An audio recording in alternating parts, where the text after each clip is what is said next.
I'm Dr. Sara Gottfried, the author of the New York Times bestseller Younger.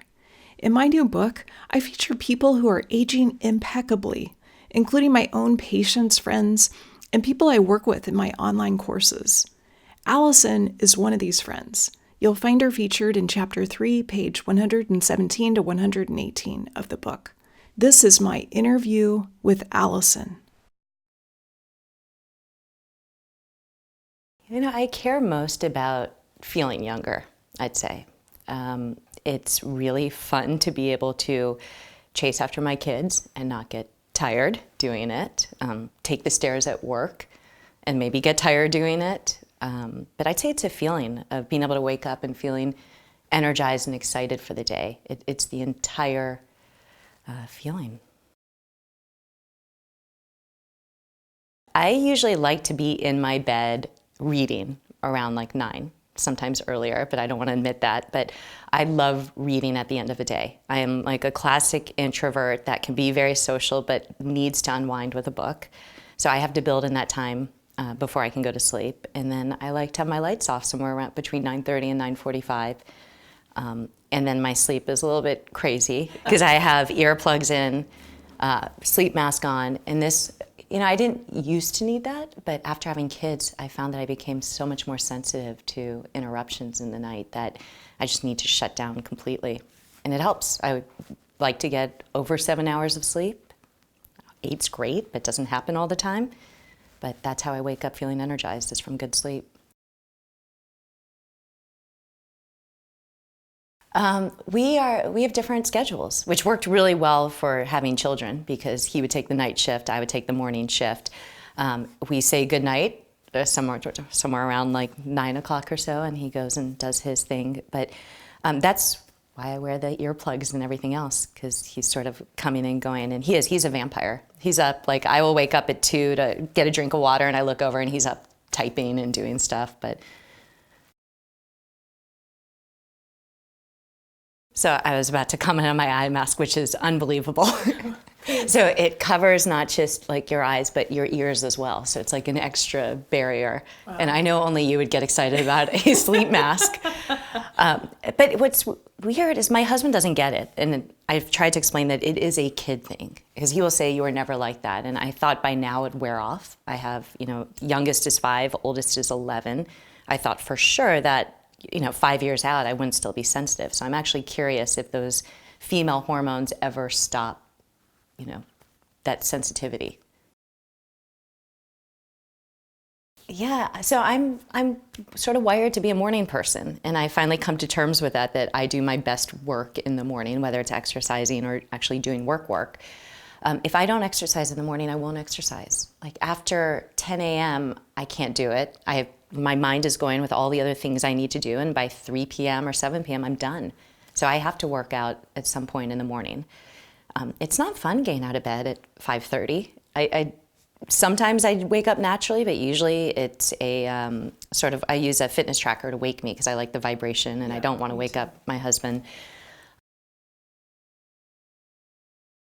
I have an up band that is currently falling apart and like duct taped together at this point, but The clasp sucks on this. Yeah, the clasp broke on it a few weeks ago, and I set it for about 5:30, and then I have a 10-minute window before. So if it senses that I'm kind of starting to wake up in a sleep cycle, it will wake me up at 5:20 or sometime before 5:30. That way the idea is that it doesn't interrupt you smack in the middle of your sleep, stops me from going into another deep sleep cycle. And I think it works. As I said, getting up at 5:30 is not easy. It's much easier if I can actually be in bed by 9:30, but I also kind of like the quiet time now. I like being the first one up in my house. I like, starting with the coffee and kind of getting a head start on the rest of my family. I like cardiovascular exercise. That's easy and feels natural. I love to run. I will bike occasionally on the road if somebody wants to go with me. And I will do, as I've shared with you, Sarah, I've done a lot of videos, just exercise videos in my home, from the old school Jillian Michaels to daily method streaming. But the one thing is I probably during the week only work out 30 minutes. That's it. And I feel good with that. Like I'd rather do 30 minutes than nothing. It will be a really hardcore 30 minutes sometimes. Like I have a running app where it's like a boot camp on a treadmill, and he takes you up on inclines and makes you sprint. And I won't do that stuff on my own unless somebody's in my ear telling me to do it. But that helps a lot to have like certain apps that you can exercise with, but they're short. I don't have time for an hour in the morning. When I'm in a hotel room, I will make sure that I get, I'll request the king bed so I have room for a yoga mat. And sometimes they'll bring you a yoga mat at a hotel, and I will stream my own Jillian Michaels or Daily Method videos. Sometimes I'll go down to the gym, but sometimes I don't want to bring tennis shoes because I like to pack really efficiently. Yeah. But yeah, they're great for that. I decided probably about 10 years ago that I'm only going to do what I like to do to exercise. And so those crazy things like burpees and that Jillian Michaels used to make me do when I watched that video of hers, I just stopped one day. I was like, I don't enjoy this. I don't look forward to it. At night when I'm thinking about what am I going to do the next morning, I'm kind of dragging my feet if I know that that's the workout I'm going to do. So I just stopped. I mean, I like light weights, but I just don't want to do anything I don't want to do anymore. And there's so much I do enjoy.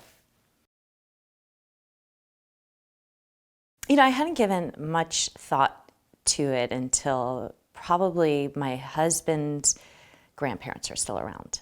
And they've not done a lot to keep in shape, but they're still around in their 90s. And I lost my grandparents in their 80s and a little bit earlier. So I have no living grandparents. And that's given me a lot of thought about mortality. And having kids in particular has, really made me realize that I would like to be around for my grandkids and even beyond that. And I probably wasn't dealt the same hand of genetics that my husband was. And so that's sort of to be able to see that difference and realize that he's got probably 10 more years just genetically. And I love my husband. I want to be hanging out with him when I'm 90. And me too. With my husband, because that's really cool. And you. And so that's, a lot has shifted. That when I started eating, well, I've always sort of eaten well, we can talk about that, but exercising has always been about a mental release and feeling good and feeling calm. And having kids was much more about, and I tell them, I'm doing this because I want to be around for your kids. So I'd say that like historical genetics goes back, but I can't think of anything immediate with my family. I don't have an approach. So I'll say I grew up with parents who were from the Midwest, so I had a very heavy meat, kind of potato upbringing. I decided at 16 I didn't want to eat meat, not for health reasons. I liked animals, and I just started pushing the meat aside. And my mother got very nervous about not getting enough protein. And at that point, people just weren't vegetarians. There weren't names for it. I couldn't really give you any defense as to I have this amount of protein and defend that position. So I continued ordering chicken and not eating it for a good 3 or 4, 5, 6, 7, 8 years. And then I met my husband, who was born and raised a vegetarian. And his whole family they're all vegetarians. And it was an eye-opening experience to learn how to eat tofu and use beans instead and think about grains. And I remember one meal with him before my husband and I were married, and we were sitting around the table, and my mother-in-law is this amazing, fantastic cook. And my brother-in-law and my husband, who like to play basketball, were sitting at the table eating beans and rice, and they were like, oh my gosh, this is going to make me play so well at my basketball game tonight. And I was just listening to them going, that's not how we talked about food. We talked about food as you're hungry, what do you feel like eating? But his family here is just thinking about how much energy they were pulling out of the food. And that was a shift for me in how I started to think about my plate. So people say eat every rainbow, and I actually took that to heart, thinking of food as an opportunity to fuel up. So I've been a vegetarian for, I guess, 26 years I'm on. And Sara, like you like to say, I told you so. I've been doing it right. I have a pot of black beans every week that we make, lots of beans and rice, and I eat eggs. I will eat fish probably once a week, maybe twice if it's a good week, and lots of greens. So I'm doing it all by the books. And with each pregnancy, I got an anemia diagnosis. And with each one, I would kind of say, well, I'm pregnant, well, I'm nursing. And then I went in finally for a checkup after not having kids for a good 5 years and realized that I'm just anemic. Mm-hmm. So I've played a little bit of taking iron, which I think has helped, but I wanted to look back at food and figure out how can I get iron from food and what am I not doing right? And went to you, Sara, and said, what am I not doing right? And Sara said, eat meat, as you. Or bone broth. Or bone broth, which I actually couldn't stomach. But I've been trying to eat a little once or twice a month. I'm not doing well because I'm struggling. One of the things I'll talk about is how that transition period of thinking about food led to a whole career that I have right now in food at this point. But I care a lot about sustainability. I care about how my food's being produced, how animals are treated. And I don't know how to order grass-fed, well-treated meat. So I actually haven't been eating it that much. I'll have a bite here and there if I'm out to dinner with somebody, but I haven't figured out, who's producing that, what restaurants are producing that. I'm not going to cook it. I'm not ready for that. But that's a struggle. Yeah. How do I fill my tank? My kids, to some degree, they fill my tank. They also deplete my tank, but then they fill it back up. My husband and I always laugh that we get away from them and we're like, it's Stockholm syndrome because we're away from them and we miss them and we love them. And then when we're in the heat of it, it's hard. So yes, I have 3 kids. The exercise I touched on, I do it in the morning, and what gets me out of bed is knowing how good I will feel when I do it. And the difference between exercising and not exercising, and then I have a job where I'm at a desk, and so I'm sitting, or on my standing desk, I'm standing, but it feels so much better to me to know that I've exercised in the morning. So I squeeze it in, and I do the best I can, and sometimes the best I can is, as I said, 30 minutes is great, 20 minutes I'll be happy with. If I didn't get exercise in, I'll make an excuse at work to go get my lunch and walk around the block and take the long way. I always take the stairs when it's an option, but that's more because I don't like elevators and I've been stuck in way too many. But some people do it for good health. I do it because I don't want to get stuck in an elevator. But small things like that. How many steps do you get on your tracker? I stopped wearing it. Even with the duct tape? Yeah, I don't wear it during the day. I got to the point where it was really helpful when I first put it on for the first month. And I made a lot of lifestyle changes when I did it. And I started to be more conscious about getting up and walking around and going out for coffee breaks.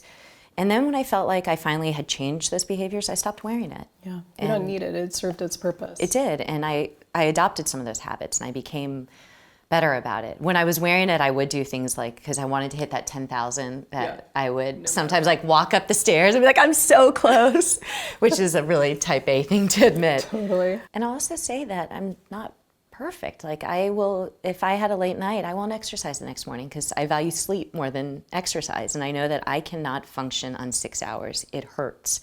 I'm in a fog all day. It's not a happy day for me. And I will forego a workout happily if I've had a great night the night before and gone out with friends or just had a long night hanging out with my husband. I will skip it. And I don't know that I would have 10 years ago when I was a little bit more type A double A, A plus. But I haven't seen a change in my body. I don't gain weight from skipping and a workout here and there. And I've kind of let that go a little bit. Yes, it affects my sleep. And that's something I have noticed in the last probably 3 years. That it really sucks. It sucks. If I drink wine within 7:30 p.m., I am up all night. So you have to drink at lunch, basically. I would have to drink at lunch, which is totally great. Yes, I have stopped drinking. And I used to enjoy a glass of wine at the end of a day and didn't need much, but I don't do that at all anymore because of the sleep. But I'll drink on weekends. And going back to that type A thing, I don't like to be out of control. So I would drink maybe 2 glasses, a little change after that, but I just don't like the feeling of being out of control, and I really hate hangovers. Mm-hmm. So as you talk about present value and understanding what's going to happen the next day, that will cut me off from drinking, knowing that the next day will be miserable. I have to wake up early because I have kids waking me up. There's no option to sleep in. I adore him, and so spending time with him on the weekends is great. We do little trips here and there, whether it's 24 hours or 36 hours to get away. That's always just such a blessing. And we do a lot of date hikes on the weekend. We've carved out the time, like 2 hours.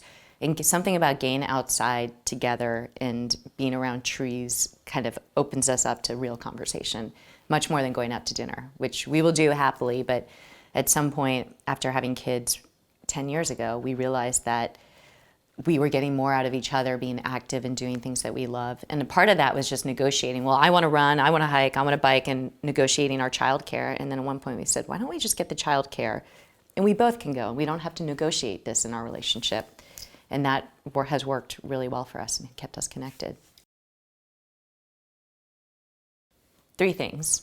One is exercise, for sure. And it's funny because now my husband's gotten to the point where I'll be stressed and he will look at me and say, go on a run. And I'll start yelling at him, do you think I'm fat? What's going on?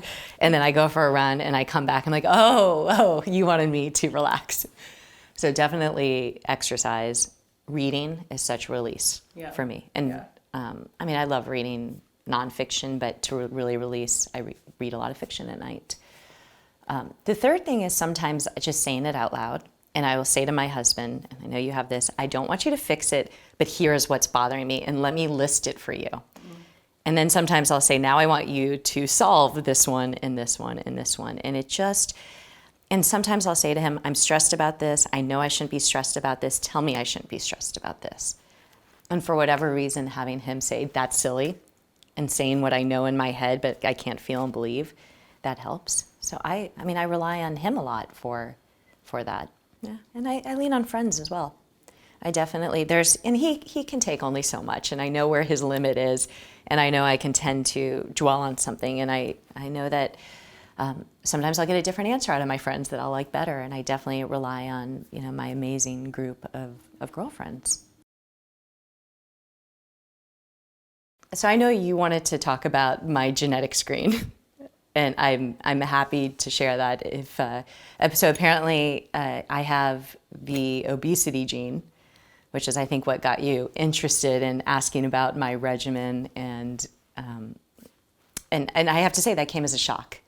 I have a very thin mom, and Sarah, you've met my mom a lot of times. She's very high energy. We both always move at a very fast clip, and I always assumed that I just was built like my mom, and I had a fast metabolism, and I got the DNA results back, and not only do I have an obesity gene that I carry, that's half of my DNA, but I think that I'm a slow metabolizer was the other shock to me. I just always assume that I'm thin because I'm a fast metabolizer, which I'm not, which is what started a lot of the conversations between us of what do you do? And realized that the lifestyle that I'd been living, exercising to mediate some of the stress, is sort of what I've learned from you has kept this gene from expressing its ugly head. And I think the question I asked of you was, so if I stop exercising, have I sort of undone that gene, or will it rear its ugly head again? And I didn't like the answer you gave me, that when I stop doing all of this, it will rear its head.